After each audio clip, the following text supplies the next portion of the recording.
ظاہر سی بات ہے کہ آپ متقی و پرہیزگار لوگوں کو لانا چاہتے ہیں، آپ نے لایا اپنے حساب سے کسی کو، اور وہ بھی جب اس کے پاس پاور آیا، سب کچھ اپنے ہاتھ میں ہے، پولیس اپنے ہاتھ میں ہے، فوج اپنے ہاتھ میں ہے، عدالت اپنے ہاتھ میں، وکیل اپنے ہاتھ میں ہے، سب کچھ اپنے ہاتھ میں ہے، اسے دنیا کا کوئی ڈر ہی نہیں. اگر اللہ کا خوف نہ ہو تو پھر اسے کوئی کچھ نہیں کر سکتا. وہ پھر سرکش نکل گیا، کیا کرو گے پھر اسے بدلو گے، پھر تیسرے کو بدلو گے، روزانہ یہی حکومت بدلتے رہو گے؟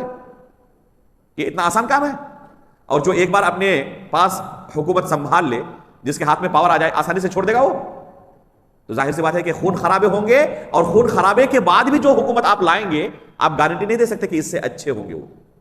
پھر انہیں بدلنے کی نوبت آئے گی، اور زندگی بھر یہی کام آپ کرتے رہیں گے. کبھی بھی ایسے لوگوں کے یہاں امن و استقرار نہیں آ سکتا. دوسری بات یہ کہ خلفائے راشدین تک سے یہ راضی نہیں ہوئے، تو خلفائے راشدین سے بھی افضل دنیا میں کسی کو لا سکتے ہیں یہ، جن سے کلی طور پر راضی ہو جائیں گے کہ ہاں یہ ہے پرفیکٹ ہمارے حاکم. جب عثمان غنی رضی اللہ تعالیٰ عنہ، علی بن ابی طالب رضی اللہ تعالیٰ عنہ ان کے معیار پر پورے نہیں اتر سکے، معاویہ رضی اللہ تعالیٰ عنہ ان کے معیار پر پورے نہیں اتر سکے، بلکہ ان کو صحابی تک ماننے کے لیے تیار نہیں ہے. اگر صحابہ اللہ کے رسول کے، جن کو اللہ نے جنت کی خوشخبری سنائی تھی، یہ ان کے معیار پر پورے نہیں اتر سکتے، تو دوسرے لوگ ان کے معیار پر پورے اتر جائیں گے؟ لہذا ایسی ذہنیت والوں کے پاس صرف اور صرف ہنگامے ہوتے ہیں، کبھی بھی امن و استقرار نہیں ہو سکتا. چنانچہ اہل سنت والجماعت کے بعد خصوصیات کا تذکرہ کرتے ہوئے فرماتے ہیں وَيَرَوْنَ إِقَامَةَ الْحَجِّ وَالْجِهَادِ وَالْجُمَعِ مَعَ الْأُمَرَاءِ أَبْرَارًا كَانُوا أَوْ فُجَّارًا.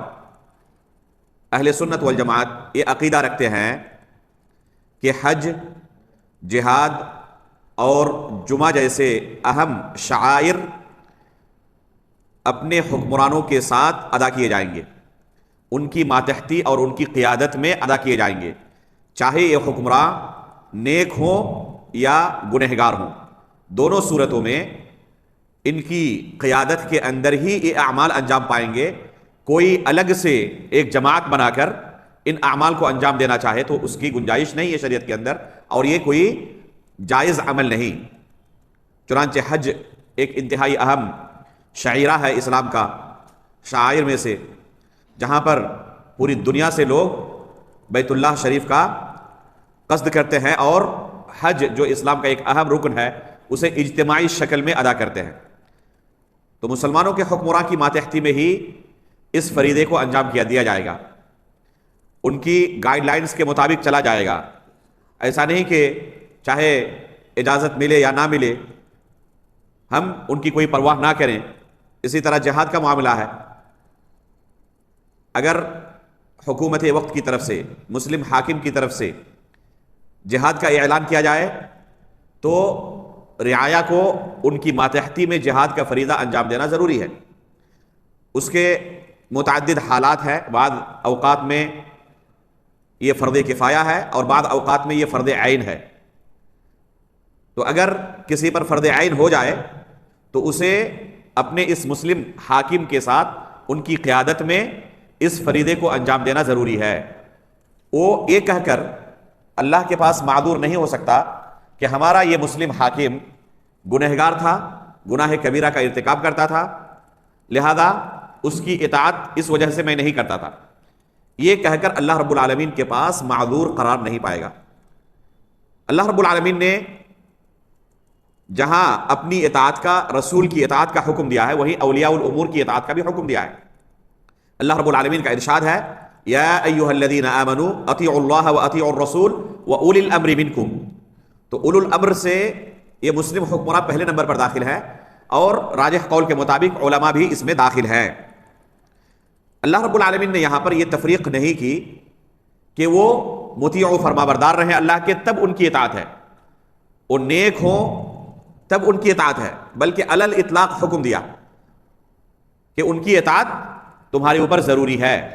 اللہ کے رسول صلی اللہ علیہ وسلم نے اپنی احادیث کے اندر تفصیل کے ساتھ اس مسئلے کو ذکر کیا ہے، اور مستقبل میں جو ان حکمرانوں کے حالات ہوں گے اور جو یہ دین سے انتہائی دور چلے جائیں گے، گناہوں کے اندر گرفتار ہوں گے، سر سے لے کر پیر تک گناہوں میں ڈوبے ہوئے ہوں گے، ایسے حکمرانوں کے ساتھ تمہیں کیسا تعامل کرنا ہے، اللہ کے رسول صلی اللہ علیہ وسلم نے کھول کھول کر اسے بیان کر دیا ہے.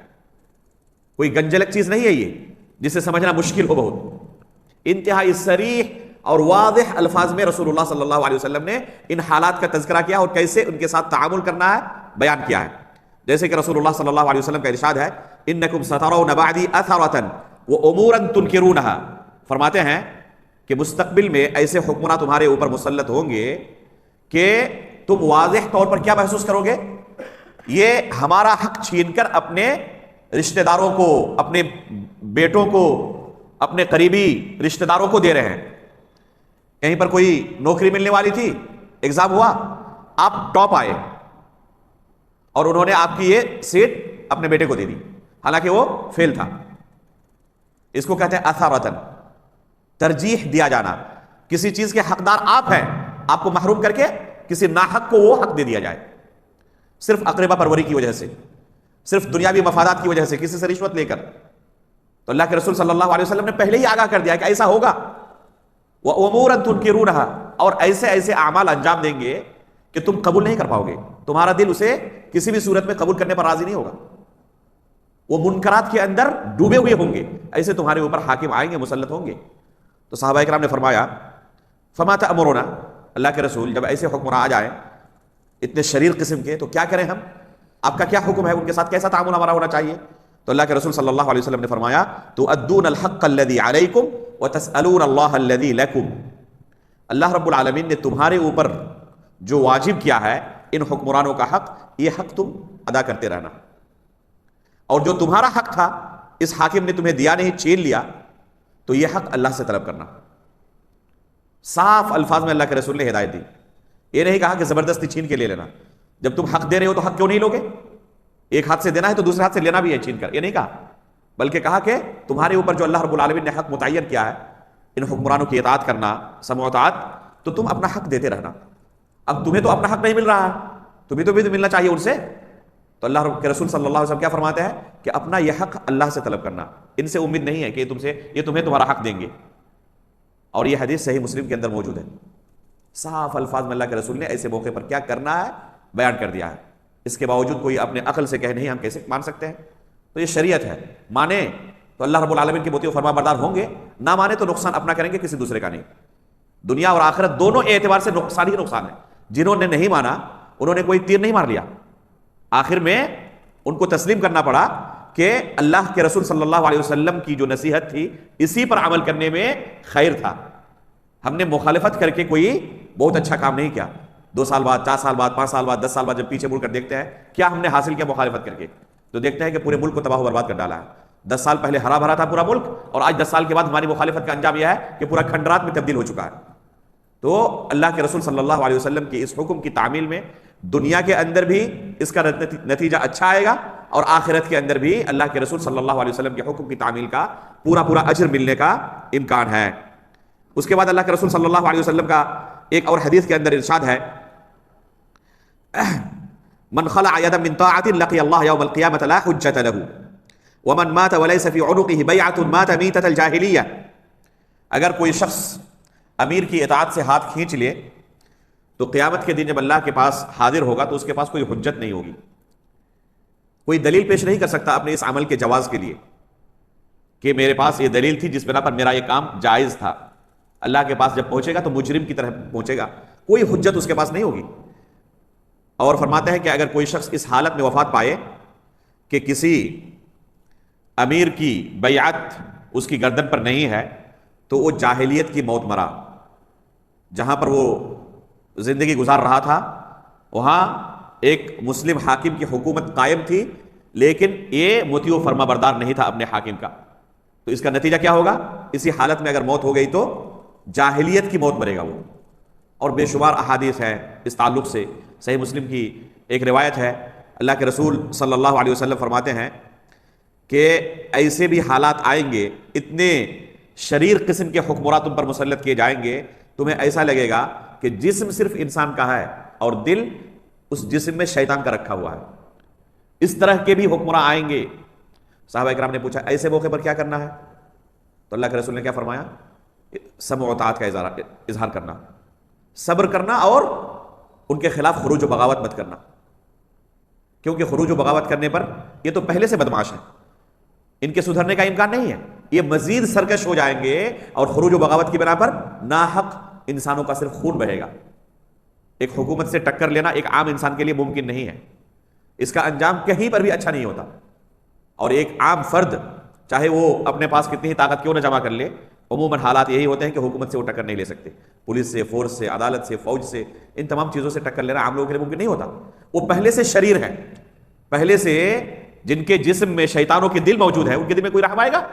خون کی ندیاں بہہ جائیں، انہیں کچھ فرق نہیں پڑتا. تو اگر کوئی ان کی مخالفت کرے گا تو نتیجہ اچھا نہیں ہوگا. اللہ کے رسول صلی اللہ علیہ وسلم نے امن و امان کی حفاظت کے لیے کہا کہ ایسے موقع پر بھی تم اطاعت کرتے رہنا، صبر کرتے رہنا. ایسا نہیں کہ اللہ تعالیٰ کے نزدیک وہ بڑے محبوب ہے اس لیے کہا جا رہا ہے عوام کو کہ ان کے ساتھ اس طرح تم یہ کرنا، تعامل کرنا. وہ بھی ایک دن اللہ کے پاس پہنچیں گے. ابھی جو پاور ان کے پاس ہے یہ ہمیشہ نہیں رہے گی. ایک دن وہ بھی اللہ کے پاس پہنچیں گے اور ان کا جو حال ہوگا دوسروں کا نہیں ہوگا. اللہ رب العالمین کے ہاں جیسے امام عادل کی فضیلت ہے کہ عرش کے سائے تلے ان کو جگہ ملے گی، اسی طرح اگر کوئی بادشاہ ہے اور اپنی رعایا کے ساتھ اس نے ظلم کیا ہے، انصاف نہیں کیا ہے، تو سزا بھی اسی طرح سخت ہے ان کے لیے. عام لوگوں سے کہیں زیادہ اللہ رب العالمین انہیں گرفتار بھی کرنے والا ہے. تو یہ ہے اہل سنت والجماعت کا ایک اہم اصول کہ حج ہو، جہاد ہو، جمعہ ہو، یہ اپنے مسلم حکمرانوں کی قیادت میں ادا کرتے ہیں. ان کی خلاف ورزی نہیں کرتے، ان سے بغاوت نہیں کرتے. یہ خوارج اور روافض کا طریقہ ہے کہ اپنے حاکم کو متہم کرتے ہیں کہ یہ گنہگار ہیں، یہ نیک نہیں، لہذا ان کے خلاف خروج و بغاوت ضروری ہے. ان کی اطاعت ہم پر فرض نہیں ہے کیونکہ یہ خود اللہ کی اطاعت نہیں کرتے، تو ہم ان کی اطاعت کیوں کریں؟ ٹھیک ہے، ایک منٹ کے لیے اگر تسلیم کر بھی لے کہ آپ کی یہ لاجک بہت اچھی ہے. جب وہ اللہ کی اطاعت نہیں کرتے، گناہوں کے اندر ڈوبے ہوئے، شراب پیتے ہیں، جوا کھیلتے ہیں، زنا کرتے ہیں، ناچ گانوں کے اندر صبح و شام ڈوبے رہتے ہیں، تو ایسے حاکم کو، ایسے شخص کو جو حاکم بن چکا ہے، بادشاہ بن چکا ہے، ان کی اطاعت ہم کیوں کریں؟ انہیں اپنا حاکم کیوں تسلیم کریں؟ اتنے گناہ گار لوگوں کو. ایک ایسا شخص جو تہجد گزار ہے، اللہ کا نیک مطیع فرما بردار بندہ، ایسے شخص کو کیسے اپنا حاکم تسلیم کر لے جو صبح سے شام تک زنا کے اندر ڈوبا رہتا ہے، شراب کے اندر، ناچ گانے کی محفلوں میں ہمیشہ اس کے صبح و شام ہوتے ہیں؟ کیسے اسے اپنا حاکم تسلیم کر لے؟ یہ عقل کے اندر آنے والی بات ہے؟ ٹھیک ہے، مان لیا ایک منٹ کے لیے کہ یہ حاکم بننے کے لائق نہیں، تو ان کو ہٹا کر آپ کن کو لائیں گے؟ کسی انسان کو ہی لائیں گے یا فرشتے کو لائیں گے؟ آپ کیا گارنٹی دے سکتے ہیں کہ ان کو ہٹا کر جن کو ان کی جگہ پر ہم رکھیں گے وہ ایسے نہیں ہوں گے؟ پھر وہ اسی طرح نکل گئے. ظاہر سی بات ہے کہ آپ متقی و پرہیزگار لوگوں کو لانا چاہتے ہیں.